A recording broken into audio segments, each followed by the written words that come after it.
Oh, that's a big one. Oh my. Holy Here we are on our way to New Orleans. We are in Pearl River checking out some bayous, and there's a huge croc over here. Hey. Alligator. Damn it. Thousands applied, just 2 winners, all expenses paid. 50 days, 5 continents, 5 unforgettable tours. An interactive adventure that puts you at the center of everything. Previously on Tour the World. My name is Jessica. My name is Joan. It's United States. Wherever you would look, something new would just be happening. It was alive, it was bustling. They're getting lubed up, they're gonna be rocking the stage. What's up? I really cannot wait for this new adventure. Are you ready? That's the important question. Welcome to Tour the World.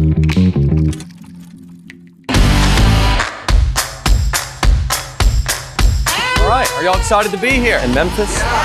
Everybody knows me as the guy who all the time says, wow, amazing, and is trying to find more synonyms to describe the things that are happening. Welcome to Sun Studio. Me and Jessica are here for a reason, because I'm touring the world. Y'all ready to see the birthplace of rock and roll? Yeah! All right, y'all follow me. That's the spirit. Here we go. I would say that if I would talk about music history, I would mention Sun Studios. It's going to be really inspirational to walk the footsteps of these legends. Everything happened there in a huge way. How about that for special effects, everybody? My God! December 4th, 1956, there was a jam session in here known as the $1 Million Quartet. Jerry Lee Lewis and Carl Perkins were cutting a new song called Matchbox when out of nowhere, Elvis came walking through the front door. When Johnny Cash got here, the room became a big party, and the feature of that party was these guys having a jam session right where that piano is today. All right. Hey, thank you very much. I didn't know anybody was standing there. I was just practicing. All right. That's it, everybody. This is a Shure 55 series mic. This mic stood right here from 1950 to 1958. It has seen a lot. That is why it is a total tradition to walk right up to it, stare deep into its eyes, put the heel out, kick the index finger up, and make it look good. That's it, everybody. That's what you want to do today. Have you ever met Miss Lindy? You know her anywhere. Yeah, she's mine. Well, I love that little girl with the bright red hair. Everybody, goodness gracious, great balls of fire. There we go. Thank you for letting me be your tour guide. Let me hear you say rock and roll. Here we are in Memphis, about to immerse ourselves in rock and roll and blues, and we are so pumped and ready to experience it. Wow! Come on. Now we're going to B.B. King restaurant. B.B. King was one of my first concerts. I had the chance to see him live. I never expected that Memphis would be his hometown. I would end up in his restaurant, and that the city had such weight on blues music, which is the style I started when I first took a guitar. When we go through the streets, that moment for me was just like, it was not like blow my mind, it was literally like blow my heart. I said we got what you need, honey. Oh, they're everywhere. Cute puppies everywhere.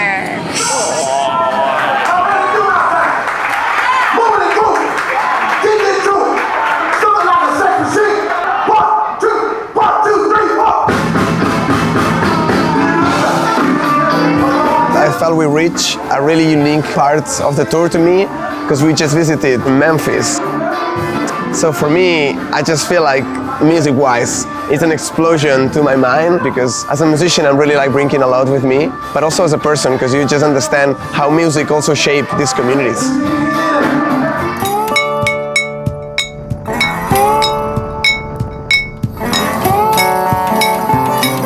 So we've been working our way from the Northeast US down to the deep South, which is where we are now. Right now we're in a swamp, and after this is like... Any more on me? Oh, that's a big one. Oh my... Holy Oh, look at this gator. You can see how big he is now. He's stretched out. Those claws. We are being followed by a 12-foot alligator because we were hanging Joan off the back of the boat. I don't know how much in meters that, but it sounds really big. Oh my God. 4 meters, folks. And they live on a diet of Joan. Alligator can eat anything, really. They eat a lot of fish. They eat a lot of mammals, a lot of rodents.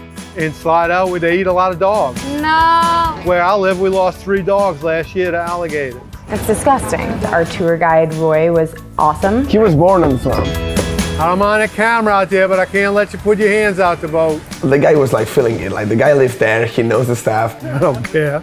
But you know, like this moment, which is like going through the bayou, which is these small, slow-paced rivers that are beyond, like next to the big canals. Nothing is going on, but you know, nature is there. And then we see this like fat, huge peak. There's a hog right there. Oh yeah, crazy. There's a hog Holy shit. That's not a hog, that's a beast. You see, he's rooting right now. He's rooting all that Stop blood out. rooting that shit.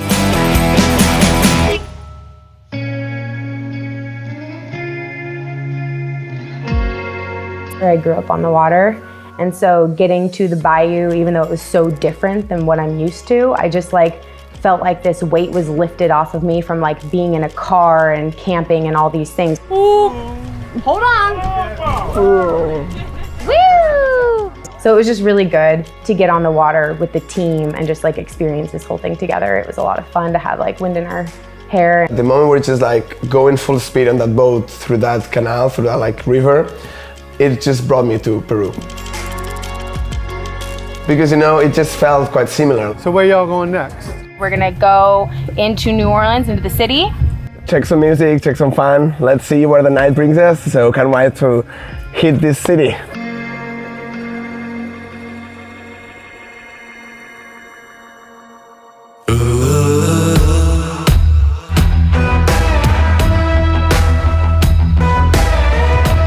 New city, New Orleans. Guess what I got for you? Some maps. Yeah, there you go. Tourists are easy targets here. Anybody wearing a Sun Studio shirt came straight from Memphis. So if I was gonna pickpocket one of the 3 of you right now, it would be you. Everybody was talking about New Orleans and how we'll love it. And to Brandon, our guide, was his favorite city in the world.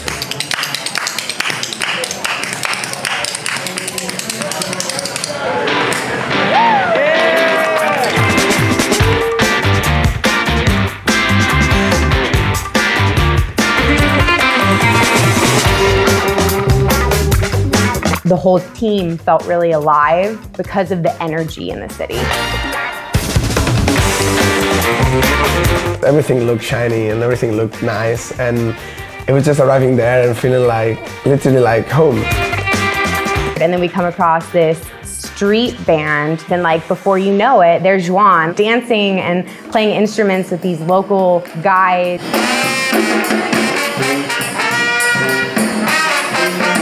And I just saw this band, right? And they have the spirit, they have the vibe, and there's like people watching them, and some of them go dancing.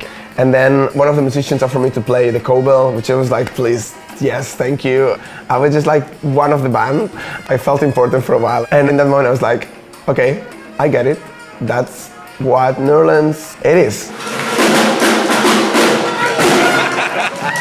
It's just so vibrant here. Everything about New Orleans is just like alive. There's so much to see, smell, hear, taste. Don't get it on your lips. Yes, ma'am. Your lips gonna burn for hours. You get that on your lips, you gonna wish you wouldn't. It really created this sense of community within the group. I loved it. So I was like, don't change it, because for me it's perfect. Like I wish I don't want this to end. Like I don't want this to end. Now we have a free day, and with all the options that we have here, we're gonna split up and go check out different parts of the city. Do you want to go to visit the Garden District with us? Or you can go to the Voodoo Museum. Which one is gonna be? The choice is yours, so choose now.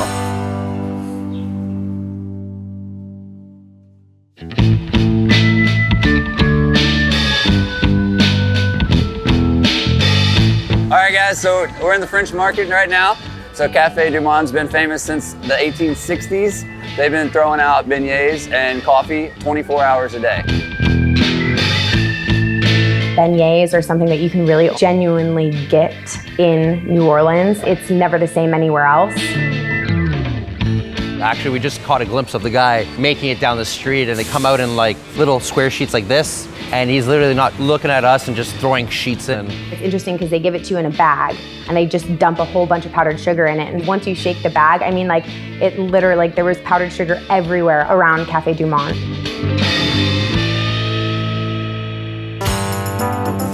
It's that time again to make a choice. Do you want to come with us on a Mississippi steamboat cruise? Or come along with me on a New Orleans Ghosts and Vampires tour. Ooh, boo!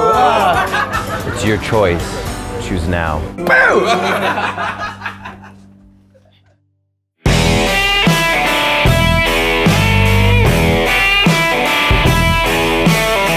The real spirit of New Orleans would be more at night, and we learned that when we went to Bourbon Street, and we just saw like how hectic that street was. I didn't expect that they would have music in every bar 24 hours. They celebrate all night, and they don't discriminate on the day of the week or anything else. I think that the team overall had a really good time experiencing that collectively. And along the way, we would stop in these fun, like, touristy shops and check out, like, the comical t-shirts, the tutus, the masks and the beads, and just the very over-the-top things that people wear to celebrate. It's definitely the right place to do it. I always felt safe and welcomed everywhere we went. A highlight that I didn't expect would be like group moments at night, in a bar, in a restaurant, and you're just like together. I'm not much alcohol drinking guy, but you know, if it's culture-wise, I need to try everything. And I just went full in and just like had one of the greatest nights. Sweet carrot, sing! Good time. Saying our goodbyes and collectively like coming together as a group and just like laughing at all the memories and experiences that we had together. New Orleans was just the cherry on the pie. I used to work in Greece on a lot of boats, a lot of ships, big ships, small ships, blue ships, red ships, and white ships. But this week, my favorite ship of all has been your friendship. Cheers! Cheers! Well, it's official. You guys are drunk.